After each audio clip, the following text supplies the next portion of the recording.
Welcome to Often Pacing on Tab Radio Racing and Sport.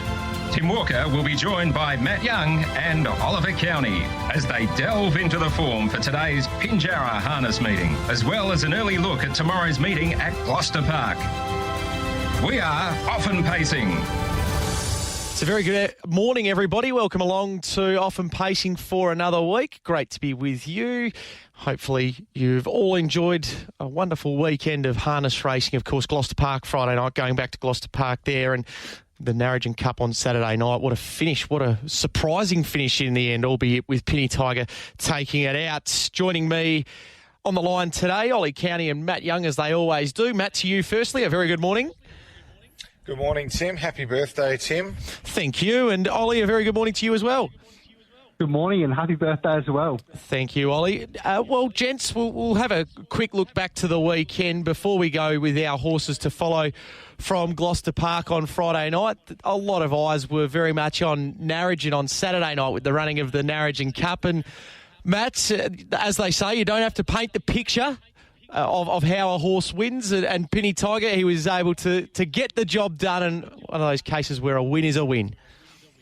Yeah, absolutely. I think it just came down to they drove a race to try and beat Lavra Joe. They successfully beat him, but at the same time, it nearly comes unstuck when you've got the horses coming through on the peg line that looked somewhat threatening late. Feeling Aces was a really good run into second place, going down narrowly, but I really liked how Penny Tiger really dug deep and showed determination to want to win that race. I thought Nullarbor Navajo was very good into third place as well. So, yeah, and Volton Tin was okay on return into fourth, pegging up. So Penny Tiger wanted the win, he got the win, and they succeeded in beating Lavra Joe.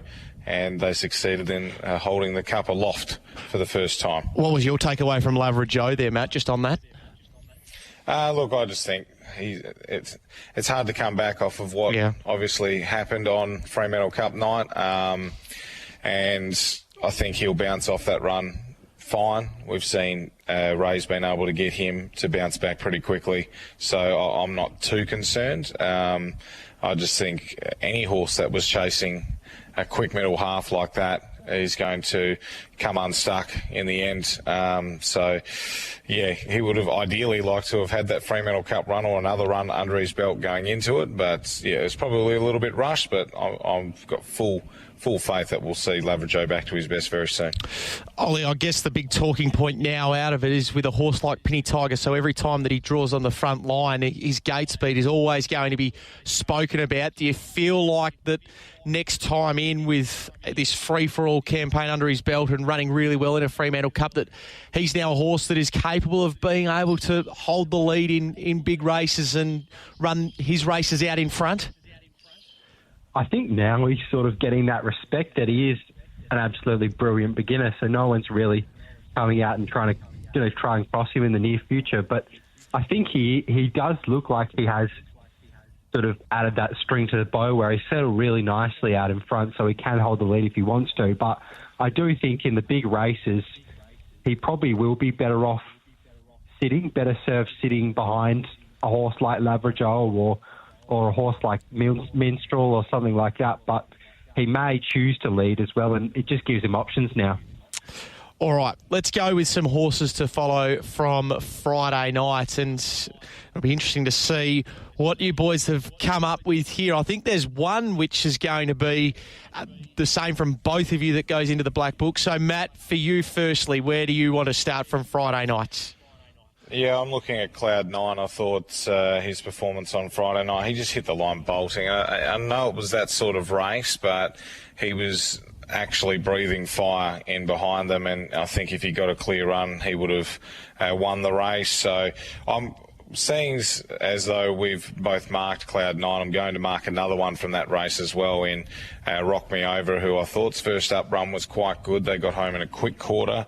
He went to the line absolutely bolting on that occasion. And then on Friday night, excuse me for one sec, on Friday night, his performance showed that if he was able to get into the clear a little bit earlier, I think he would have nearly won the race. So going forward, that is one of those races that there was a lot of unlucky performers, but I just like the way both of those hit the line.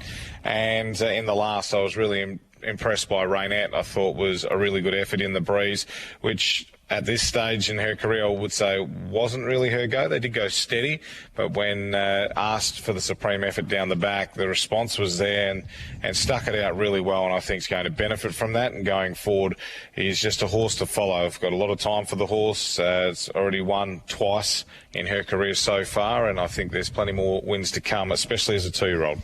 All right, so that is Cloud9 Raynette, and also Rock Me Over there for Matt, just a little bonus one thrown on top. So, Ollie, you were with Cloud9 as well. Your summary on that performance there Friday? I think once you saw the 35-2 flash up for the lead time, you thought if you were on Cloud9, you thought you were on pretty good terms there. If he was able to get clear, he really would have gone very, very close. But in the end, he just got dragged out of it by the tiring leader, as Matt said, and he was ready to go, but just no room to do anything. So going forward, he's one to follow, and he did trial really well leading in. So I think he's going well.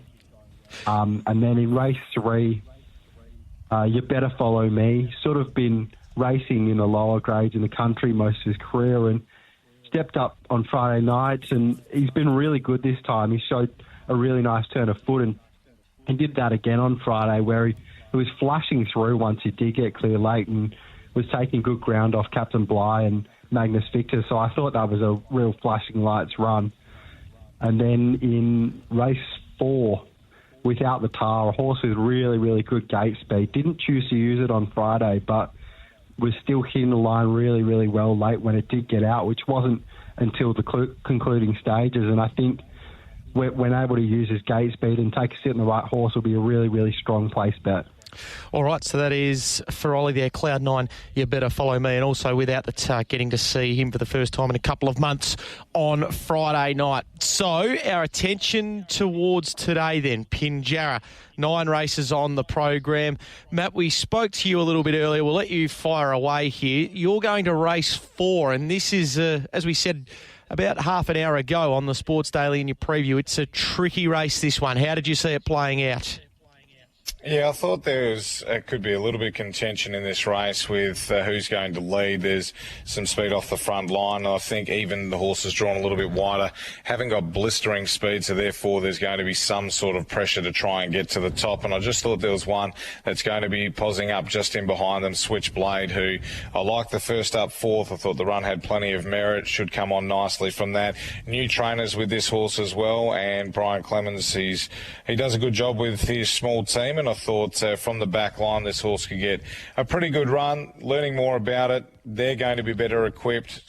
Trent Wheeler's first drive on it last start too, so he's going to be better equipped behind this horse. I think there's just a lot of positives pushing towards Switchblade on an each-way basis. So that's how I saw race number 4 on the card. And then 2 others that I liked for the day to play. One that I outlined on the Sports Daily this morning, Only Me and Lou. I just really taken with this horse's last win especially. I thought it was a gutsy effort and just one with a little bit of arrogance, and the start before was a nice soft win. He's just got a lot of toughness to him, and I thought he could sit up outside the speed here and be able to go on his winning way again. So he's one that continues to improve every time we see him hit the racetrack, and I think he can do it again. It's a deeper race than he has been up against, but I think he's really hard to beat. And in race number 7 on the card, happy to play Mr. Ridgewell, the Richie Bell style of bet, 1/3 here. I think he's going to get the perfect run in behind Blazon, and he will be able to flash really strongly late. Use that sprint lane. We know Blazon will get him to the sprint lane. I don't think Blazon will be getting crossed in the early stages, so it should be Mr. Ridgewell leaders back. And if he is ready to rock and roll, I thought it was a nice, solid enough trial on Wednesday at Pinjarra. He's not far away. He's a good sick kick horse. He's going to have the last crack at them, and he shouldn't miss a place. So he was the way I was playing in race number 7. All right, and Matt, it should be noted last week that you were able to identify Me Flash that won in the lucky last and was right, well, you were all over it last week, certainly with your tips there. So Switchblade in race 4, Only Me and Lou in race 6, and Mr. Ridgewell 1/3 play there in race number 7. Now, Ollie, you are going to race number 2 for the first of yours today. Major Mickey Whippy was pretty slow away on debut, so the one off that here wouldn't look that good. But then next start, I thought it was quite good early to come out alongside Como El Viento before dropping back onto the pegs, and then made a really strong challenge down the back and just tied a touch late, but I thought it was understandable in the situation and should be much better for that run. And I think drawing one now after being used off the gate last start should get out even better today. So I think if it gets out and can lead or sit leaders back, should go really, really well. I think Major Mickey Whitby. So I think it deserves to be favourite in that race. And then race 6, so I thought it's just a shot away. Came up against a pretty handy horse, I think, in the making. American Cruise, yes, who had no luck on debut, and then his next start was just really, really good to win from the 1-1, and Only Me and Lou. It's a smart horse as well. I think it's on the up, but I think it's just a shot away, can sit in the running line, and from there should be pretty hard to beat. And then in race 9, High Sugar Rush. It's been super, super impressive since getting to WA. On debut in WA, super to win from the back, and really impressive, beating Only Man Lou there as well. And then last start made a long sustained run 3 wide, and they ran pretty hard through the middle stage of the race. So I thought it did really well to just keep powering through the line late in a solid last half. And then here it draws the pole. It's up against older horses, but I think it had really good gate speed in New Zealand, and off that it should lead pretty easy here. And then I can't see too much pressure in the race, so it might just get away with it, I think. So that is your 3 for today. Major Mickey Whitby in race 2, High Sugar Rush in race 9. It's just a shot away there in race 6. And just on American Cruise, one that was thrown out, one of 2 that were thrown out last week by Matt. A pretty successful last Tuesday night there. American Cruise, Cam's Boulder. Does pay to listen to often pacing. And Ollie as well, your better or worse tip last week at Gloucester Park. The 1x3 did run second as well. So that was Gloucester Park last week. Let's look to Gloucester Park this Tuesday night, and Ollie, we'll let you start. So you're going to race 3 for the first of your 2. Race 3, it looks the perfect setup for Parakeet here. A horse that loves to lead and loves to race up on the pace, but I think it might go up pretty short. I'm hoping it runs along for our bet in the race 5 play to just peg up into the placings there, and I think it could be pretty decent odds. Despite its numerical form of a 9th and a 12th, it's actually racing really well. He goes so much better when he's on the peg line. So a win 3 runs back and a second 4 runs back, I think he's going well enough to run a place here. And then in race 8, another one that I'm mostly keen on a place, Got to Go Warhol. 2 back, just got a long way back in the race and sprinted really hard home in a race that was just dominated by the pegs with codename Marcus out in front, and then was left in the breeze last start by Road Closure, who's been super impressive since Kyle Harper took the reins, and I think that's really good form for this race. So I think Got to Go Warhol can dig up and find the leaders back, and then looks a really good bet 1x3. All right, so the 1x3 there, Got to Go Warhol and Fire Play. Now, Matt, for you tomorrow night at Gloucester Park, you're going just slightly early. You'll get to race 8 in a moment, but race 2, the first of yours. Yes, I'll just make sure that I haven't marked the wrong race there, Tim. I have, so it is actually race 3. Race 3 as well? Yep. Yeah. With Parakeet, I thought, I do agree 100% with what Ollie's saying there. I just thought Parakeet would win this race, and she was pretty confident to be just a anchor in all multis and everything like that. But yeah, her last 2 runs, her run at Pinjarra 2 starts ago was outstanding. And last start, Me Flash, who we know is just such a potent front runner, she was shaken off at the 400, but she came back at the line. She was taking ground off of him, and it was one of the quicker 1100 metre races that I've seen there. It's hard to really put a gauge on the times when you're talking about an 1100 metre dash, but I thought performance-wise it was full of merit. Her last 2 have been full of merit, and I think she should lead and win. And then race number 8 on the card, Jillaby Jake should win, but going with an each-way play in the event. I think Got a Good Warhole's going pretty well, and I thought he could be dangerous late if things go awry. There's a little bit of speed off the front line. Cold Hard Cash has got some ability. Some horses out wider have got some early toe, so it's not a given for Jillaby Jake, who, let's be honest, doesn't win out of turn these days, but he's a good front runner. I thought Got a Good Warhole is racing well enough to suggest that he could be able to potentially pinch it, but definitely a 1x3 in race number 8. All right, a 1x3 Got a Good Warhole there for both Ollie and Matt in race number 8 tomorrow night, and Fireplay place heavy for Ollie in race 3 and Matt race 3 with Parakeet, expecting Parakeet to be hard to beat there. Ryan Bell's going to join us in a couple of moments, gents, on Off and Pacing. We've obviously got the Pearl Heats there tomorrow night for the 3-year-olds. We saw the 3-year-old event on Friday night as well. Matt, just very briefly, just a touch on the heats there tomorrow night, who you expect will be tough to beat there and obviously put themselves in shape to get into the final? Yeah, it's disappointing news in regards to Opal Hunter. Yes. He's come out, and that's really sad for all connections there because he's got such tremendous ability. So looking at the 2 heats, I think Wave Rider was beaten, but definitely didn't lose any admirers in his defeat on Friday night. They got home really quick. I think he'll be driven pretty aggressively here on Tuesday. I think just the harder you drive him, the better he goes, is what he's come back as. And if he can find the top, he'll be very hard to beat. But if he's in the breeze, I think he'll win anyway. So Wave Rider, if there's anyone that wants to jump off and offer a better price, I'm happy to take it. Race 4 and race number 5. This becomes a really fascinating race. Ideal Muscle's got some speed. Cook and Run's got some speed. Franco Encore was really good on Friday night. Prince of Pain.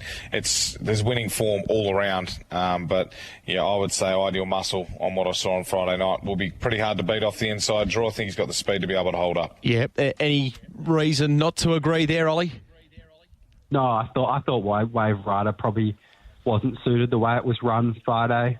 He might have been better up on the speed outside the leader. Just couldn't quite get into it in the end, out 3 wide, and the leader sprinted, and it might actually be quite a nice horse, Franco Encore, so it's one to follow going forward as well with his great gate speed.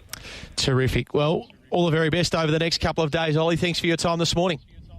Thanks, Tim. There is Ollie Cownie, and Matt will hear from you tomorrow morning on the Sports Daily for your preview from 8:45, and of course we'll be back again next week with Off and Pacing, obviously, but stay tuned to the Trots WAX page down there at Pinjarra today. Absolutely right, Tim. Have a fantastic rest of your birthday, mate. All the very best. There is Matt Young with us on the program, as well as Ollie Cownie. Stay tuned to Off and Pacing. Ryan Bell, he's going to join us next, so talking about Wave Rider and also Franco Encore after Friday night. On Tab Radio, Racing and Sport, this is Off and Pacing. And it is great to have your company. And as mentioned, our special guest for this morning is Ryan Bell. He's got a couple of chances today and also an eye towards the Pearl Heats tomorrow night. A very good morning to you, Ryan. Good morning, Tim and listeners. How do we find you this morning? Working hard, obviously. I'm in cruise mode today. Oh, you've done all the hard work? Good for me. Yes? Done all your hard work for the day? Not really. No, we're still going. We've got to get ready for Pinjarra soon. So. Yes, we'll touch on that soon. We'll get to Pinjarra very soon, but just an eye back to Friday night just gone. There's clearly, with the feature race coming up, the Pearl and the Heats tomorrow night, but an eye to Friday week. What we saw from, obviously, Franco Encore winning and Wave Rider running second, you must have been wrapped with the pair of them. Yeah, Wave Rider looked a little bit disappointing on face value, but I have never made it any secret that Franco Encore's as good as him on his night. He's just a harder horse to deal with than him. And once Franco Encore got that lead time he did and then got away with those that first half, I knew then that Wave Rider would struggle to get past Franco Encore. But the most impressive part was how easy Franco Encore won the race. And the disappointing part was Aiden's horse was a fair way off Wave Rider and nearly got him for second, so that was a bit disappointing. But I did say before the race, Wave Rider is doing too well at home, and that's why I started him, and I think it told on Friday. Okay, so he's in the first of the 2 heats tomorrow night then, so we'll start there. Drawn 8, do you drive aggressively? Is that the instructions to Kyle tomorrow night, or do you just let him take it as it comes? I think he'll just take it as it comes. He'll pretty much qualify 50% right, given the way that the field's turned out. And so I think Aidan will want to lead on the little horse this week because he doesn't know whether he's Arthur or Martha. And so he'll probably keep us posted. And if Kyle wants to eyeball him, he can. If he doesn't, just sit off him and try and run second. Well, that'll be it. The main aim is to qualify. Yeah, and just in terms of what the long-term goals and aspirations look for him as a 3-year-old, do you keep going after the Pearl, or the Pearl will be it and then reassess and come back later on in the year? Yeah, the Pearl will be it and then reassess. I actually had the conversation with Kevin Jevons on the weekend and a bit before, and I said he's my best hope that I've had out of all the nice horses I've had in the last few years of winning the Derby, I think. And so we will concentrate on winning that. And so he'll go have a 2 to 3 week let up after the Pearl, and then get back into it and concentrate on the Westbred and the Derby. So what separates and makes you say that is the case, that he is your best Derby chance, because you've had some nice enough chances in the last 5 or 6 years? Well, yes and no. The last Shockwave, everything went wrong as a 3-year-old. Yeah. Swingban, everything went wrong right at the last minute as a 3-year-old. And this bloke, I think if we've learned a lesson a bit by not overtaxing them until the right moment leading into the Derby to get them peak fitness. And he just, with his high cruising speed and he's showing a bit of grit about him, his 3 runs back this prep, and I don't know, I'm not too sure how to answer that. I just got this gut feeling that he's my best chance of winning it. All right, and so then to Franco Encore, who's in the second of the Pearl Heats tomorrow night. The disappointing news, which the boys touched on earlier, regarding Opal Hunters, so that's left it with a field of half a dozen. How did you see it playing out for him there tomorrow night from what is now barrier number 3? Yeah, I haven't actually had a good look at it, Tim, but there's something underneath him that's got good gate speed, isn't there? You've got Ideal Muscle and also Court Can Run, so obviously Ideal Muscle, very good Friday night as well. Yeah, he'll go good, Frank Uncle. He's really stepped up. I've had a bit of trouble with him, and I always thought, as good as I think he is, I always thought he was a little bit squibby, but the last week he's really stepped up, and like I said, I was actually confident he could beat Wave Rider on Friday, and he did. So he'll run his good, honest race, and again, all he has to do is qualify, and we'll concentrate on trying to win the final. And is he one that later on in the year, if he was able to have circumstances go his way, I know you've got the wrap on Wave Rider there, but any reason why he couldn't be right there alongside Wave Rider in the big races? 100% he can, yeah.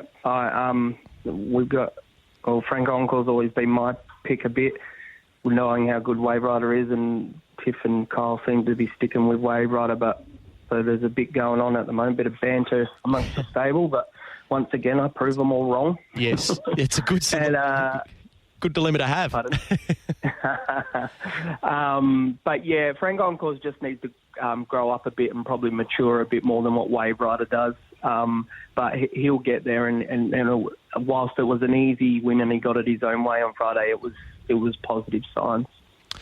Ryan Bell is with us on Off and Pacing. Now, your other runner there tomorrow night at Gloucester Park, LA Eagle. Do you give an each-way chance to LA Eagle in race number 7 on the program? Yeah, an each-way chance, but this is his last chance for me. If he doesn't put his hand up on Tuesday, he'll either be... He's had a fair few issues from the time he was a yearling. He's had a couple of bone chip operations and suspensories and bad knees and God knows what else. And we tried again with him this time because he's always been a tryer, but to us, he's not trying at all now. And if he tells us tomorrow night that he's just not putting in 100%, then I'd say he'll be retired. Okay, so that is LA Eagle in race number 7. Now, just a word on these couple today at Pinjarra. So, have you liked what you've got so far from Mickey Springstep in 2 starts? Yeah, I have actually. He's just surprised me a bit. He's always shown that he'll be a nice horse for the future because he's such a monster of a horse. Not only is he tall, he's heavy as well. And he just lacks that little bit of point-to-point speed, but he just keeps getting better and better. And I've been quite happy with his 2 runs. He's stuck on well and showed some enthusiasm. He's a bit blasé at home, and his work on Saturday was as good as it gets for him and the best he's ever worked and how sharp he was. So it'll be interesting. He has only met small fields in his first 2 starts, and this is the first time he's met a full field, and it's 2100, but I do think he would be better set up, so hopefully today's the day. Okay, and then Swagger Man in the last, is it very much just each way would be a pass mark there? If you could run into the top 4, that'd be a good result? Yeah, for sure. I've had nothing but troubles with this horse in 2 years that I've had him feet trouble, and his work has been good. We've changed a bit of shoeing to make him comfortable and all that stuff, and that's a ripper field. I was just looking at it earlier, and that's as good a country field as you can get. So if he runs top 5 in that today, which based on his work he can, well then we're on the right track. Yep, certainly going to be worth waiting for there today, the lucky last event at Pinjarra. Now, just one that you mentioned earlier on, so Swing Band, obviously 3rd in the Nullarbor, very, very close to being runner-up. Is he enjoying a little bit of a break now? Yeah, unfortunately, Timmy pulled up with a quarter crack from the Fremantle Cup, which explains why he stopped that last 200 metres and ended up finishing a fair way off them after having the pie ride. And, so we've had to cut his foot away and he'll be out for 3 months, and hopefully we are back in time for the Pacing Cup. Okay, all right, let's hope that is the case. Well, thank you for your time this morning. We do appreciate it. We'll let you get back to work and working smarter, not harder, as they say, Billy. Always, Tim, always. Good luck. Enjoy the trip to Pinjarra today. Hopefully it's a prosperous one for you. Cheers, bud. Thanks. There is Ryan Bell with us on the line. That rounds us out for another edition of Off and Pacing. Of course, we'll be back next Monday morning with Matt and Ollie, and there'll be plenty to work through after the Diamond this Friday night. If you are taking runners to Pinjarra today, all the very best. Hopefully there's a few winners there for you, and don't forget those ones today from Matt and Ollie. They were keen. Matt, Switchblade in race 4, Only Me and Lou in race 6, Mr. Ridgewell on the 1x3 in race 7, Ollie with Major Mickey Whitby in race 2. It's just a shot away in race 6, and High Sugar Rush in race number 9. All the very best. Many winners to you. Look forward to your company again next week on Off and Pacing.